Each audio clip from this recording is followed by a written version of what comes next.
of three lives that I made tonight, and I just got interrupted by the live stream. It's YouTube. They will delete different things if it doesn't coalesce with their strategy and or slash guidelines.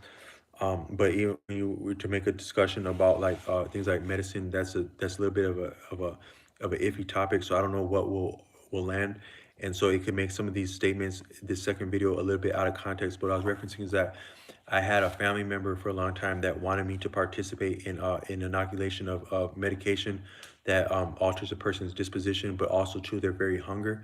It wasn't for weight control, but it amounted to affecting a person's body composition because it can affect the appetite. Because I was saying on the other live is that nothing stops anywhere. So you as a human being, you are all of existence, but you are also all of yourself. So anything that affects any degree of you, it affects all degrees of you. So if a medication can affect your very appetite around food, it also is likely affecting your appetite around how you would dress yourself, how you would talk, how you would feel, how you would think, how you would hear, how you'd be, how you would sound, how you would do, how you would get to do, how you would not do, how you would not get to do. Your appetite, your taste that is, affects your ability and your believability as influencing both yourself and others, which is a feedback loop. So when that medication is messing with your appetite, it's actually throwing you all the way off, and that too probably dulling other senses of yours and your bite, because your appetite isn't just your appetite, it's part of your vigor and your gusto and your will and your thrill and your enjoyment of life. So people that's actually way more violent than you can appreciate. That you would, anything that you would force a person to consume and thereby be is completely is completely violent if it wasn't their choosing. So I was just saying that uh, um, if you were to appreciate my body, I wasn't actually eating bad most of my life, and I was also exercising a lot too. But I would be a little bit overweight because of that medication. But I got on a little bit sidetracked with that. But what I was saying is that uh, so when I did that thing, I was saying this thing that I used to improvise these ways of being harmful towards small creatures, but I would exactly end up injuring myself doing that, and that I actually did succeed in injuring the animal if you appreciate that I actually am the animal and the animal is me. But anything that you do, you are all things exist in you, and you exist in all things, and you are the manifest version of all things that are latent in you, including whatever you'd be trying to victimize, heaven forbid. So I learned by attempting to injure that animal is that things are what I was also saying is that light it only has meaning based on contrast, and that too what is less than pure is what would get something. So like a lot of the things but I was saying too, so when you have like any sound that you make, anything that you, by the time that you actually pick something off the, like, okay, so I got a guitar right there, right? So ants are very strong, pound for pound, right? An ant can lift like 10 times its weight, and it probably fight off 10 times. An ant will fight off 10 other ants while lifting something 10 times its weight to give whatever it lifted to another ant that's probably 10 times less strong than it, is the standpoint of an ant. And ants are also very wise and saving and humble. And probably it's interesting to compare how old ants likely are versus like our last remaining dinosaur, like say alligators and crocodiles and maybe sharks too, and maybe a few other creatures, or maybe cockroaches too. That would be maybe, I don't know how old rats are, but you're really ancient creatures. Likely ants are right there. But even as strong as an ant is, one ant couldn't lift my whole guitar bag because I also make it more heavy, right? So you may know some people that are good at massage, but I actually carry a book of massage from when I was interested in massage, and it is so thick that I actually I don't read it, though not that I would not deign to or had not prior or will not further read it with the intention of massage, but I also bring it with me to support the further lifelong interest and passion of leaning on hands of healing and enjoyment, and such that I only carry the massage manual in my guitar backpack, to make both the guitar backpack more heavy, to give me broader shoulders, so that when I do employ massage and the very tactics that may be in the book, and also improvise and add upon and take away as I would need to, that I have the broad sophistication of shoulders to implement the massage. Like, but my backpack can be very heavy, and so an ant probably couldn't lift that backpack. So relatively speaking to scale, that guitar is enormously heavy to an ant. An ant can't actually lift up, an ant who can lift 10 times his weight can't lift up that back. But that too, a soldier command, they were talking about, like, I was watching this video, and this video was like, yeah, man. So like a lot of people, they don't know about the different tiers of special operators in the United States for military, right? So like most people, like they've heard of like the this and that one that sound like is a very high level of a commando, right? That we would know about. But then anybody who's really been around that type of stuff like that, they know that there's even a higher one that's like the data that people would know about, right?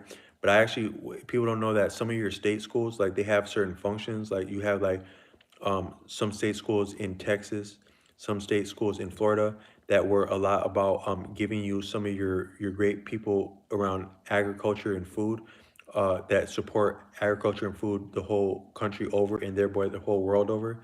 Those ones do, but some of your schools in the Midwest, they do similar stuff, but they also play into the military because they have some of the actual the disciplines that would be the actual these states in the Midwest. They have some of the physical geography is it's agreeable and suitable for some of the type of skill sets that you would need for like military stuff like that. So like a lot of this stuff about, like, heaven forbid how horrible the drone business can be overseas. Some of that drone stuff, it was pioneered at these very schools in the Midwest, and those schools for the Midwest, they had drone programs during the time. I wasn't involved in a drone program, but they had programs that would be available during the time of the conflict theaters in the Middle East. When you say theater, that's a euphemism because there's real human beings living, dying, and suffering, and loving and enjoying, but that too, dying and suffering under those conflicts in the middle. All of life is a form of enjoyment. Even suffering is enjoyment. Enjoyment means experience. Enjoyment is synonymous with experience, and it doesn't mean good or bad. That's the vein I'm using the word enjoyment. I don't mean to be heinous with that, but whatever was going on that makes life is still life. Life is still sex, money, drugs, rock and roll. Whatever's going on, there's something of sex, money, drugs, rock and roll in anything that's going on, because that's what human beings come from. All of our daddy is a Rolling Stone that we hadn't seen before. That is, our daddy is a rock and roller, sex, money, drugs, rock and roll, baby. But during that time, they would have had the stuff about drones, and then before the stuff that's going on in Europe now, some of the horrible stuff before the drones were as prevalent or well developed, they would have likely had the programs at least and been developing some of that technology in these schools in the South, in the Midwest, that are also part of and favorable for uh, different skill sets that need that flat ground like that.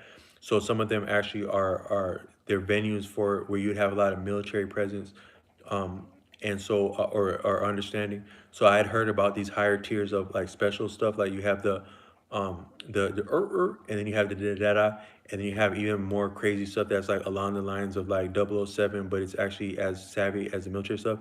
But how many of them can wipe their ass? How many of them can go and take a piss and wipe their backside when they want to all the time? Sometimes even as strong and savvy as you are, you got to be somewhere at a certain time, and you got to tie your shoelaces a certain way, and you got to when someone says you have to do anything you're asked to do at a particular time, such that as savvy as you are and strong you are, you can't also just pick up a guitar and play because you like to at any particular time of day.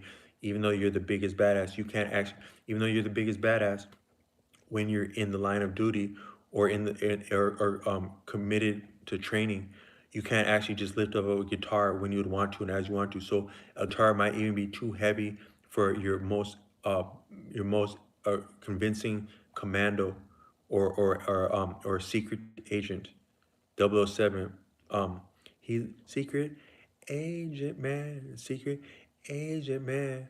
but he still can't pick up a guitar whenever he wants to because he still got to work for Queen and Country. She might have you do some things you ain't know you're gonna have to do, but you also gotta get that done too before you pick up a guitar too. So a guitar could still be very heavy, even for a like even like were you the president of a country, were you the richest person that still got meetings to go to, if you were even a musical artist but you're under contract, if you were the toughest commando, something like that, or you hadn't got enough confidence to really be yourself in a lot of different places, you might not have either the confidence or the strength or the time and the combination of all those that are necessary to pick up a guitar as you would want to, as it would suit your self-expression as an artist.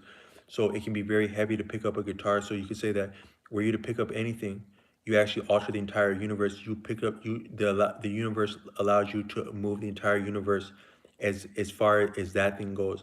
So by the time, and it's kind of like the same thing too, is like, women are life, right? According to Zamparion, women are life. There's no life without women, but two, there's not a lot worth living for that's not part of or far away from women. Because even if you weren't attracted to women, you might still like food, and some of your best recipes come from women or something to do with women. So there's not. So women are life too, right? But if you actually if you actually if you actually endear yourself to a woman, or you have contact with a woman, or words woman, that woman is not the same woman as she was before she became dear to you or you became dear to her, such that women are life, such that you actually change this entire reality in a profound way if a woman allowed you to have something to deal with you and it was consensual. So uh but also when you, if you were to do anything at all, you move yourself one iota, you pick up a guitar, you play the thing, or you publish something, you potentially change the entire existence. But by the time that you enunciate your voice, you impacted the entire existence, and the entire existence heard you. And it might be that what you actually hear of yourself is what the existence hears you hear yourself, because according to this book, I'm actually reading a book about singing right now. It's called, I think it's called, what is that book called? Um, right now, I'm reading a book, and it's called they're saying you got to cite your sources, so I'm gonna be more specific this time in citing the source. Um,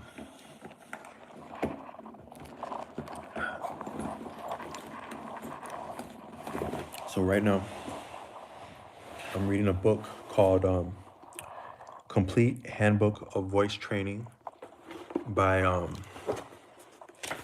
it's by an author named Richard Alderson. And one of the things he's Complete Handbook of Voice Training by Richard Alderson, and um it's published by Parker Publishing Company, West Nyack, New York, area code 10994, and it's published in the year uh what is that? 1979 by Parker Publishing Company Inc. Um, uh, all rights reserved. May not be produced by any means without permission. Right. So okay. So it may not be reproduced. But I think I'm gonna quote. I hope this is fair use. I'm gonna attempt to quote him here for a point. Um, he said what he's saying here is that when you're singing, right, you're learning how it feels because you don't know what your own voice sounds like while you're rendering your voice. And even when you have your voice repeated to you, like say your voice is echoing or it's coming back from a smartphone, or even if you were listening to yourself in a microphone, one microphone doesn't sound the same as another microphone.